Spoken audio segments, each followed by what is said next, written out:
My name's Bryce DuVall, and I'm up next on Quad Radio Kids.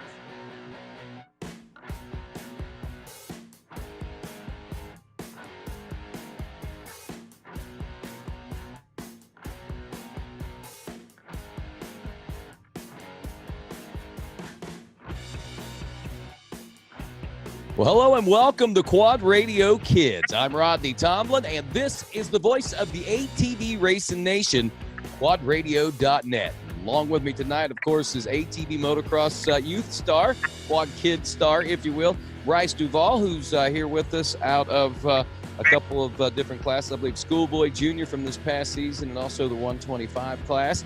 And he's also one of the great media all-star writers, which we'll talk a little bit about his team, about his classes, and everything that he's got going on as far as racing is concerned. But Bryce, before we get into the racing side of things, I just want to say hello and welcome, my friend, to Quad Radio.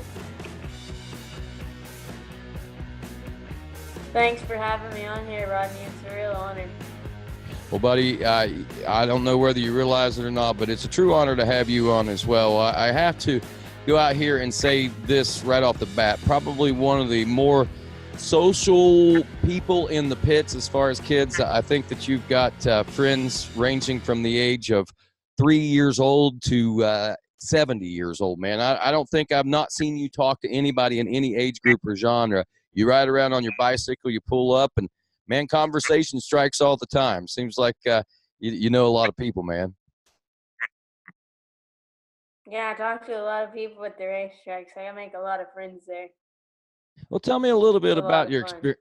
Yeah, tell me a little bit about that. I mean, as far as racing goes, first, I guess we should probably get to know a little bit more about you, where you are, because, you know, when I think about people a lot of times, Bryce, you know, I don't think outside the box of racing. You know, I forget that people have got a normal life. Like I've got, well, I wouldn't call my life normal, but I've got a life outside of racing. And anyway, you do too. And you're just a normal, run-of-the-mill, average, all-American kid, right? Yeah, pretty much. I mean, well, tell me a little bit about yourself, man. I like to work on stuff pretty much constantly. Like you seen about the two-stroke bike, I made that. Yeah, and we'll talk a little bit about that. Right, and so you're kind of you're kind of inventive. You're kind of mechanical. You do some pretty cool stuff there. That's pretty neat. But I guess you're from out of Kentucky, right? Yeah. We're more in central Kentucky, Marion County. Marion County. And whenever you talk to anybody from Kentucky, it's not, unless you're from Louisville or you're from Lexington, it's usually what county you're from. Yeah, pretty much. We're mostly a lot of small towns around here. We're more out in the country. Our two biggest cities, closest cities, is Lexington and Louisville. Wow, so you're right there in the heart of the Bluegrass then, huh? Yeah. So you ever So what's your favorite team? Are you a Cardinals fan or are you a Wildcat fan? Wildcat. Oh, okay, man. I thought we was going to have to unfriend there for a minute. I was scared to death you was going to say Cardinals there for a minute, man. But you came through for me. That's pretty cool, man. So out of you said Marion County, Kentucky, the town. What's the name of the town again that you're out of? Raywick. Raywick. That's it. I like the name of that town. I think it's pretty cool. Now, as far as schools go, you say there's a lot of small communities. Do you go to a big county school or do you go to like a small school? Yeah, I go to a big public high school. So, wow. So what grade you in, man? I'm a sophomore of high school. Sophomore in high school, and I take it you're probably, star of the basketball team and all that? No, I don't play any other sports than just riding quads. Just riding quads. Well, there's nothing wrong with that, my friend. And you mentioned that two-stroke bike, and I think that's pretty neat. You got yourself a kit off the internet, from what I understand, right? Yeah, I bought it off of like Amazon. for like $150, and then found a bike and put it on it. And that was my pits for a couple of races. So when you did that, did you realize that's how motorcycling actually started back in the day, whenever motorcycling was born? I'm pretty sure wasn't that the way the first Harley Davidson was made? It most certainly was, man. It really, really was, and obviously they've advanced quite a bit since then. But it was kind of neat to see you running around on that little bicycle. That's just one of the little unique things that you got going on around the pits and stuff there, Bryce. But what are some of the other cool things that you find yourself into around the pits on any given weekend? I like doing pretty much all the fun activities at the tracks, like going to the creeks and everything, riding with my buddies, and pretty much just talking to anybody. Talking to anybody. So you got a lot of buddies. Do a lot of hanging out and a lot of playing and stuff like that? Do a lot of hanging out, but it's more or less just floating down the creek or whatever we can do, riding our bikes around, Just riding being pit. being ornery, you've kind of outgrown the Tonka trucks and stuff. Is that what you're kind of trying to tell me? For much, I guess, unless they're real. I'm almost 50, man, and I still love the Tonka trucks and the little four wheelers and there's replica motorcycles and stuff like that. I still find myself. Model ones at what is it? 7 cycles. Now those things are pretty cool. Yeah, yeah. They're really deep. Yeah, 7S cycles. Yeah, they got some pretty cool stuff there that they bring to the racetrack. I think that's pretty neat. Now, before we get into the actual racing end of things, Bryce, tell me a little bit about your team. You're part of a very notorious team in ATV motocross. You guys, the team has been around for many, many years. It's had a lot of great stars and members of it throughout the course of its history. And it's right now one of the strongest amateur teams that we've got in the ATV motocross out there, and it's a solid team. So tell me a little bit about that team and how you got involved with that. Well, we had a buddy that got on it, and he had been running really good and been getting really good training with it. So we asked him about how we would be able to get on the team and asked the team leader, and he just said, just send him a resume. So we sent him a resume, and then a couple weeks later, we got a message back, and then I got accepted onto the team. Media All-Star, yeah. Media All-Stars is the team that we're talking about. Now, do you deal with Chase Cunningham? Is that who you work with? Yes. In fact, in the spring, I think we had talked about practicing at Daniel Boone Raceway. No kidding, man. That's a big old blast from the past also, as far as ATV motocross is concerned as well. So you got some pretty cool things going on there. So how long have you been riding with the Media All-Stars team? I know you were with them last year. Boom. I mean, you just seemed to come from out of nowhere, and then all of a sudden, there you're a star, man. We had just started last year on Media All-Stars team, but it really boosted my confidence by being on that team. I really got a lot better with my racing when I was on there. I agree, man, and I could tell it gave you a lot more confidence and everything to have that kind of support from the Media All-Stars like that. And you did well. You got yourself a championship. We'll talk about that here in just a couple moments as well. But as we look into this, this I guess this racing thing, man, I guess the one big question that always plagues a lot of people's mind is, how do you get into ATV racing? I mean, whenever you look at the big picture, everybody says ATV racing's a dying sport, which I'm not so much sure that it is. I think it's plateaued off and leveled off. Hopefully we'll see some gains in the future. But how do you at these times find your way into a sport such as ATV motocross? More or less, if you just ride a dirt bike and stuff comes around. Like, you'll hear about friends doing it and stuff. I mean, then you'll watch stuff on YouTube and stuff, and then you really find out that there's actual ATV nationals and everything, and then you can go to local tracks and everything. And I So, guess the way we found it was my buddy. He had been doing it. okay, did you first start out on motorcycles and then move over to four wheelers, or were you always on an ATV? I've always been on an ATV. Never really could keep my balance on a dirt bike through the turns.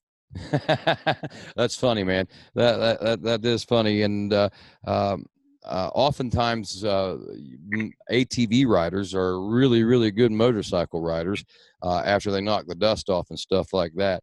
But it's hard a lot of times for two-wheel guys to make the transition from two to four wheels. But with that, obviously.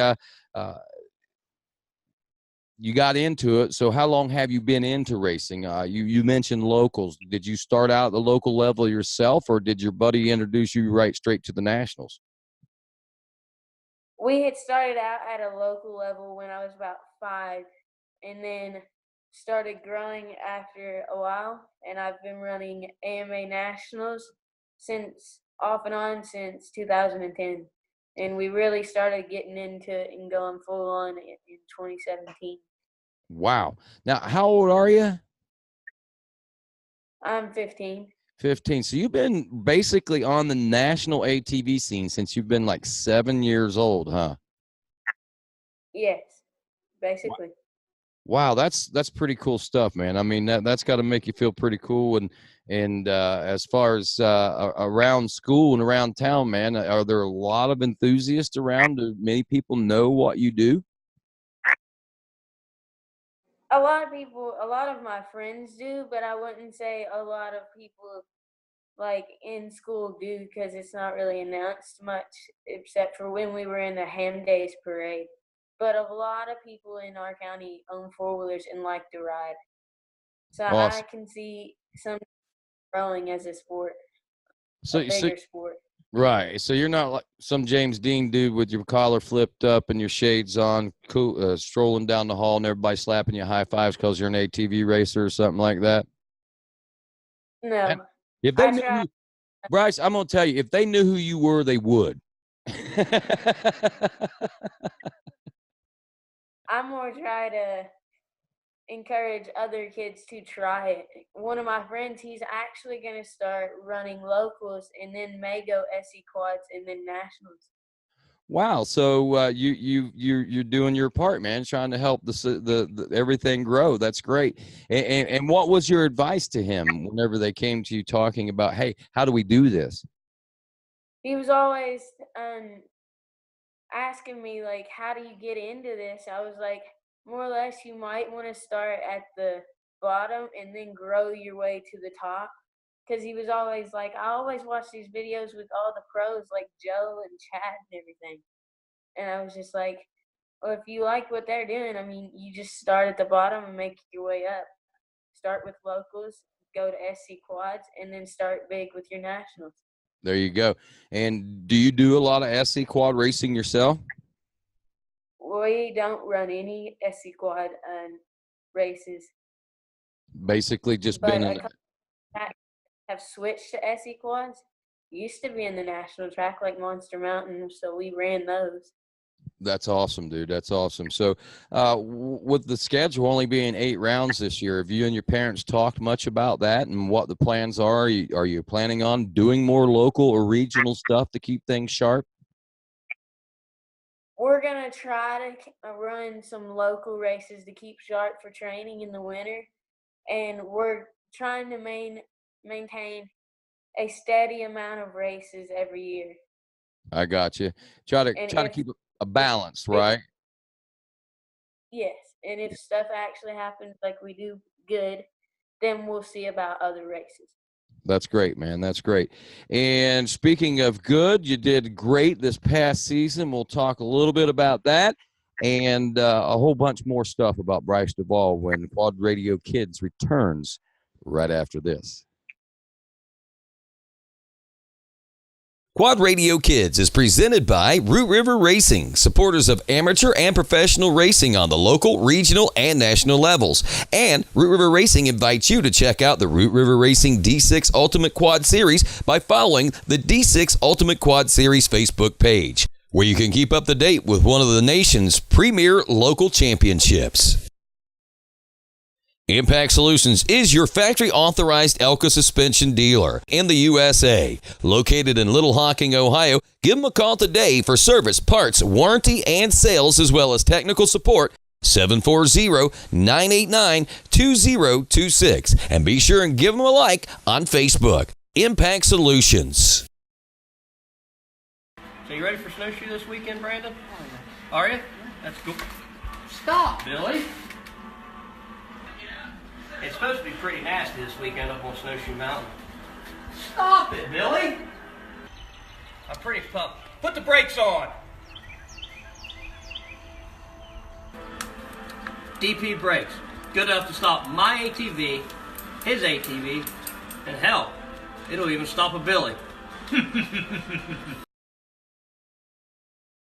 And welcome back to Quad Radio Kids. Special thanks once again to our good friends at Root River Racing. And don't forget the Ride with Root River program for 2019 and all the great things that Root River Racing has and bringing to the stage as far as the national and local and regional ATV motocross scenes are concerned. They're also a big supporter of the District 6 Ultimate Challenge, the D6 Ultimate Quad Challenge. Be sure and check them out. They're a great supporter of Quad Radio also.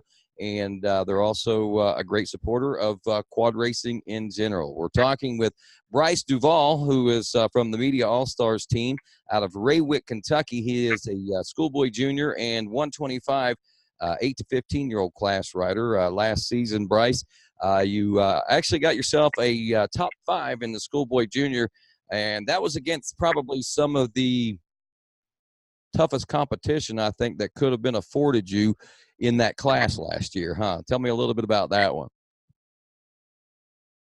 We had a really fast kid named Chance Kimmy. He's a really good friend. We had Tyler Miller. We had Mitch Kaiser, Jagger. They were all really good competition. It was a real battle between all of us. And then after the first couple of races, we kind of started losing a couple of the others after Texas.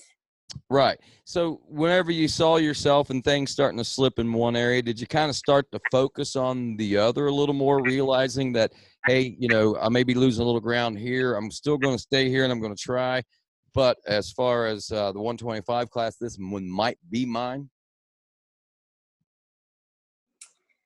Yeah, I worked hard in both classes, but one a little harder than the other because I really just wanted to get better on both quads and learn how to handle both of them. Now, I got to ask you, did you ride the same quad in both classes, or do you have a 125 and a 250? I had a 125, and then I had a 300, and I just recently got the 250. Okay. So we'll talk a little bit about that, I guess, here in a minute. So, so you had all that great competition in the schoolboy junior class. That was obviously the 300 that you were riding. The 125 class, the 8 to 15, you got the national championship in that one. Little different competition, also a little different bike. I have to wonder, what's the differences for you, Bryce, in particular, in riding a 125cc youth ATV as opposed to riding a 300cc youth ATV? The 125 was a lot lighter, so I was and smaller, so I was able to handle it a lot better and throw it around the corners and stuff, and be on the throttle a lot more without it throwing me around. Like on the 300, the 300 is a very heavy bike, but also a very fast bike. So but it's kind of for me to throw it around like the 125. Right, and I totally get it. And do you feel that as you mature body-wise, physically, I guess you could say, and you get a little bigger and a little stronger, that 300 you'll be more accustomed to riding it, and you think that Chance Kimmy will be saying that Bryce DuVall kid's really fast?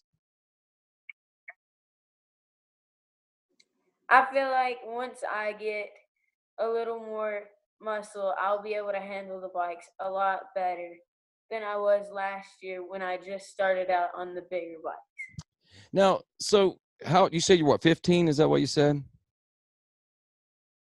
Yeah, 15. 15 years old.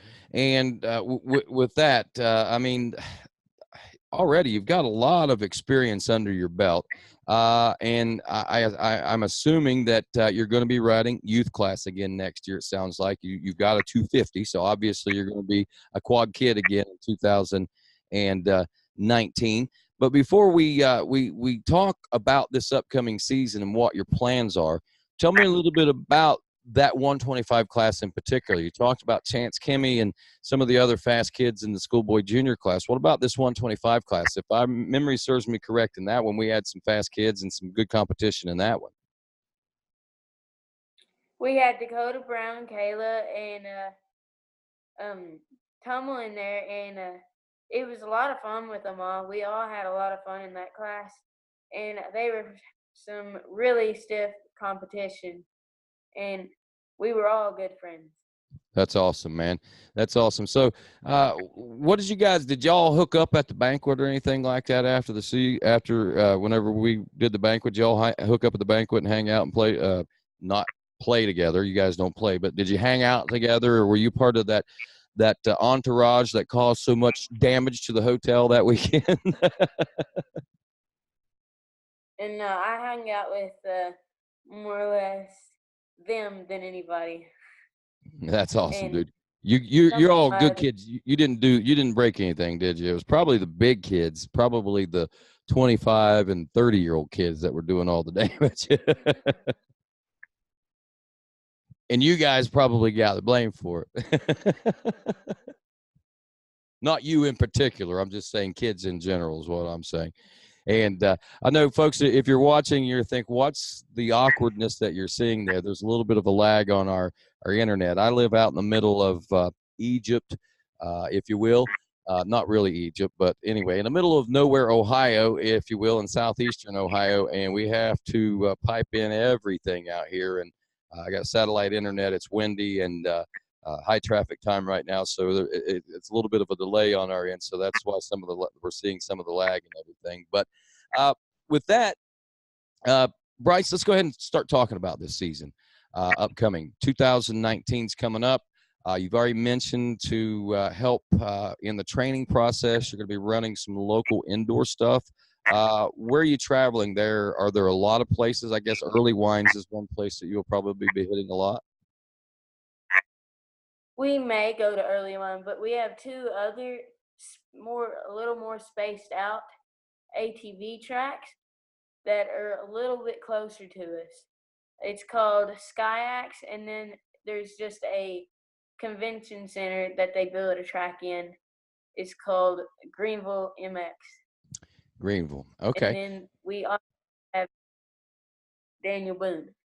But now, do you get a ride down there in the winter? It just depends on how the weather is, more or less, at Daniel Boone. Right, and I guess Daniel Boone's a little further south, though, isn't it? But it's still in the mountains, so I'm sure they get a lot of that winter weather and stuff down there as much.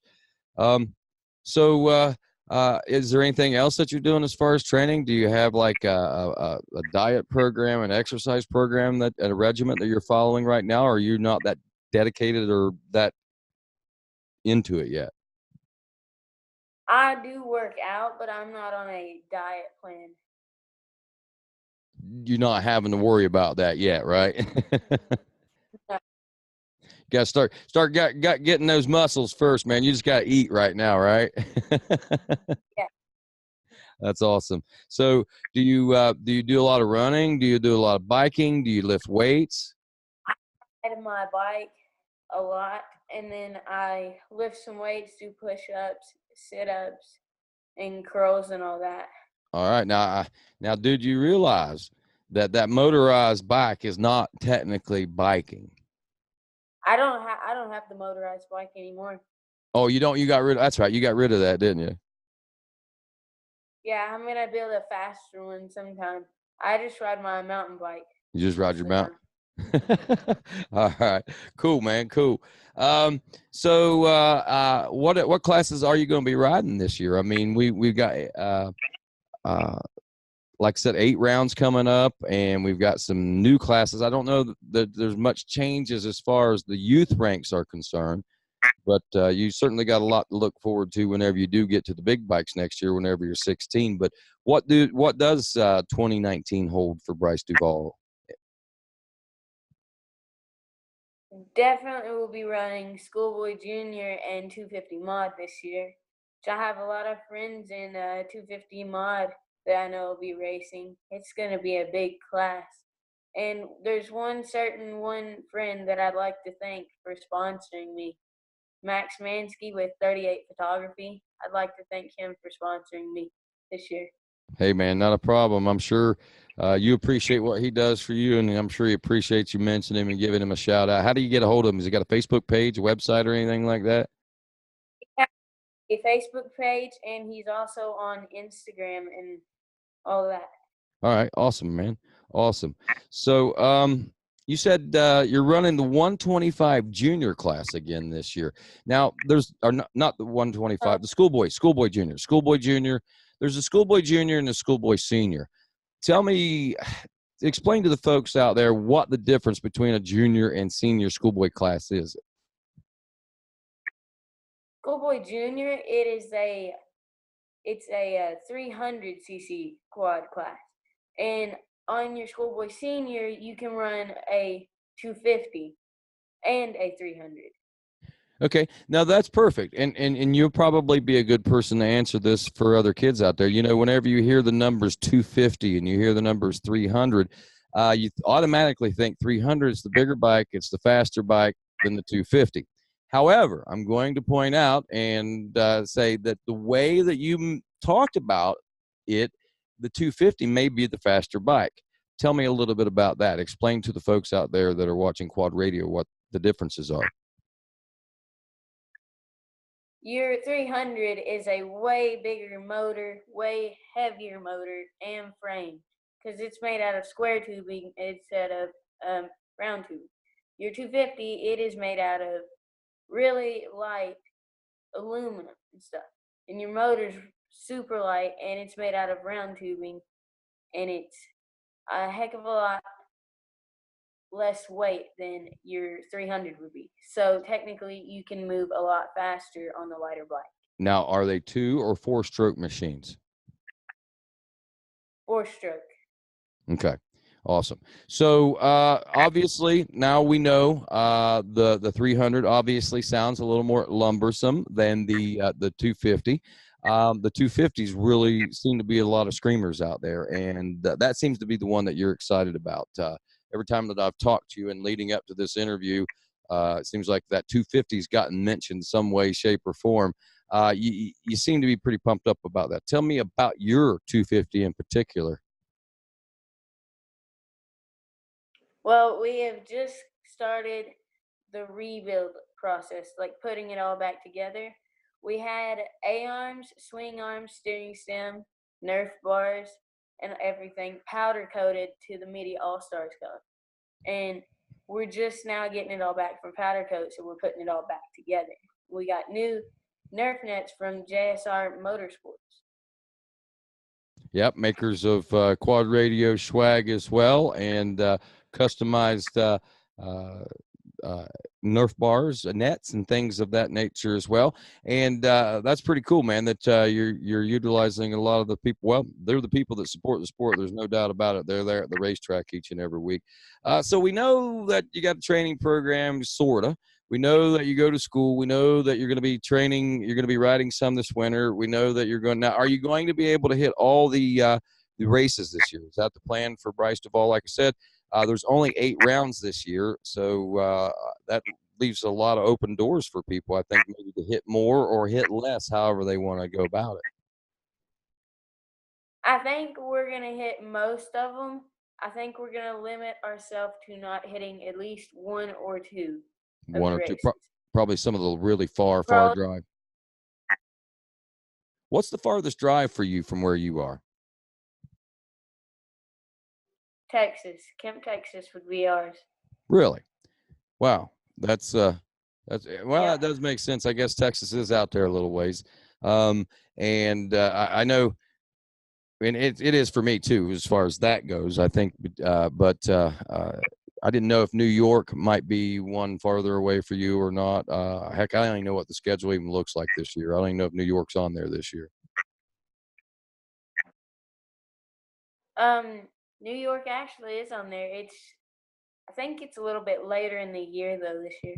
Okay.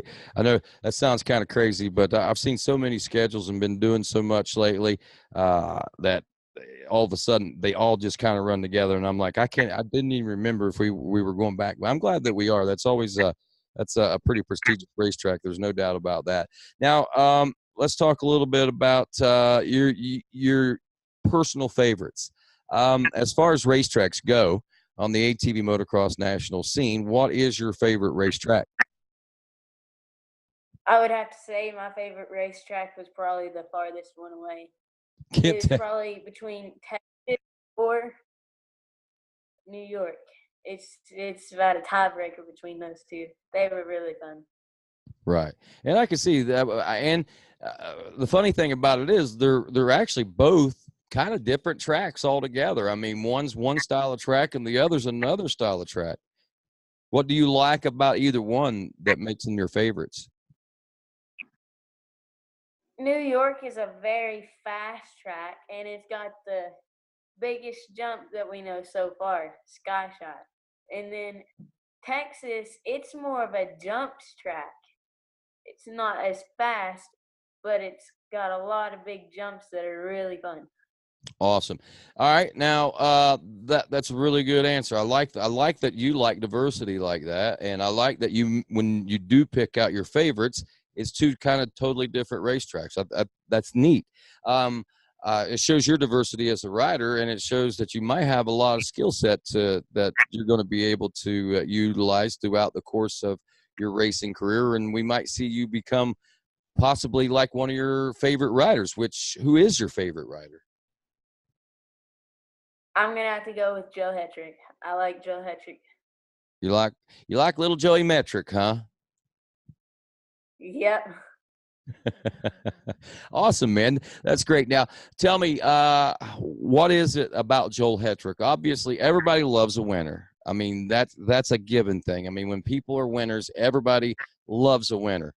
But I know there's more to it than him being a winner that attracts you as far as him being your favorite rider. He's like me. He's small. He's not like huge, and he's still able to keep up with everybody. That's super fast. So you kind of admire his heart and determination and passion, I guess would be a good way to put it. Yes. Right. So do you think that you've got that potential in you to have that kind of heart and passion and dedication? I do. Once I get older and get a little bit bigger to handle the bigger bikes, I think I will. Yeah. But do you have it right now? I mean, do you think that Joel got to where he is by waiting till he got a little bit bigger? Do you think that he was working on things right now at, say, your size? I say he probably was. Yes, I feel like I do have it right now. It's just we gotta get past the bigger things now to get to where he is now. I got you. Nope, you're absolutely right. You're absolutely right, and good stuff, man. So that's awesome, man. Joel Hetrick's your favorite rider. You like Texas, and you like New York as far as your favorite tracks. I'm not going to ask you who your least favorite rider is, but if you had a not so favorite track, if there was a track that you never had to go to ever again, which one would you choose? I probably shouldn't put you on that spot, man. Yeah, I want to know. If I had to pick one, I think I'd pick Muddy Creek because of the big downhill. I've slid off that little curve like so many times. Just that one little spot on Muddy Creek makes you dread it, huh? Yes, it's. I don't like it for that spot, but I like all the rest of the track. Right. That's neat. That's neat how one little place on there. So when we go there this year, that's going to be in the back of your mind the whole time, isn't it? Probably, yeah. Well, I I've know gotten better about it recently. That's where I won my first national at. Really? That's kind of neat. Yeah. See the irony in that, my man? That's pretty cool, isn't it? Yeah. Awesome. It really is. So I take it, was that last year your first national win, or have you gotten national wins before last season? I've had two national championships actually on the 125, and that was the start of my first national championship. Wow. So that would have been in 17, I guess. Yeah. Neat, man. That's a neat little story. Tell me about it. Reflect on that day. Reflect on that first win. Tell me how it all happened. I mean, the start wasn't great, but I mean, I got out there. I fought for it. One of my buddies, he's a really good rider. His name is Dresden Grimes, and he had a breakdown, and that was what caused me to get up front and boosted my confidence. And then a good thing, I didn't slide off that curve and made it around the track at That's awesome. the whole race. That's a great story, Bryce. What did it feel like crossing the finish line knowing you won that one? It was a real relief. I'd been waiting for it for a long time. Big weight off your shoulders. That's great. Well, Bryce, you're 15. Do you do social media? I do Instagram and Facebook. So if folks wanted to follow you, how would they follow you on Instagram? You just look up Bryce DuVall 199. And that's is that where you do all your posting? Now, do you have a writer page on Facebook, or is that a personal page? It's a personal page, but it's mostly got all my writing stuff on it. More or less. So just search Bryce DuVall on Facebook or something like that, and they can find you? Yeah, should be like the first one. All right, they can just click follow. They don't even have to friend you. They can follow you, right? Yeah. Yep, and then they can see all the great progress and stuff that you make. Well, that's awesome, my friend. We talked about sponsors, Media All-Stars. Tell me a little bit more about those great sponsors that you got and who you'd like to say thanks to for making things possible. I'd like to say thanks to my dad, because if I hadn't had him to start me out, I wouldn't be here right now. I'd like to say thanks to my mom, Media All-Stars, Goldspeed, Four Works, Sunstar, Maxima, my new sponsor I got, Hedgehog ATVs, Shift, 38 Photography, ProTech Fabrication, Factory 43, Power Mat, SSI Decals, Unifilter, LSR, JPMX, CST Tires, and Kevin and Nicole Lens for my 6D helmet. Awesome. That's great. Great people, great sponsors, great support network. I do have one more question for you. Has your dad ever raced? No, he is not. He liked to ride when he was a kid.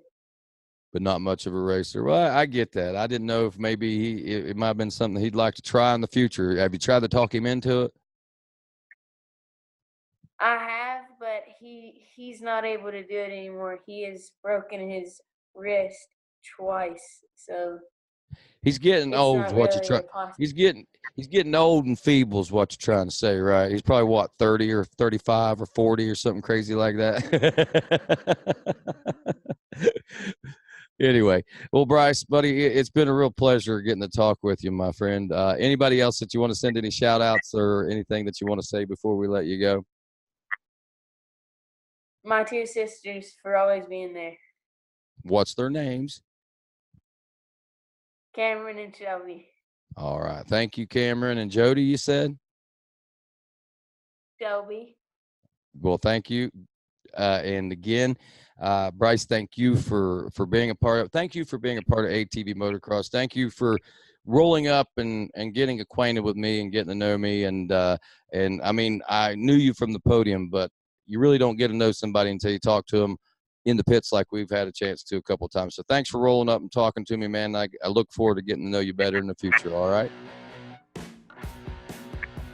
Yeah, I hope to know you a little better too. All righty. That's Bryce DuVall. I'm Rodney Tomlin. This is Quad Radio Kids.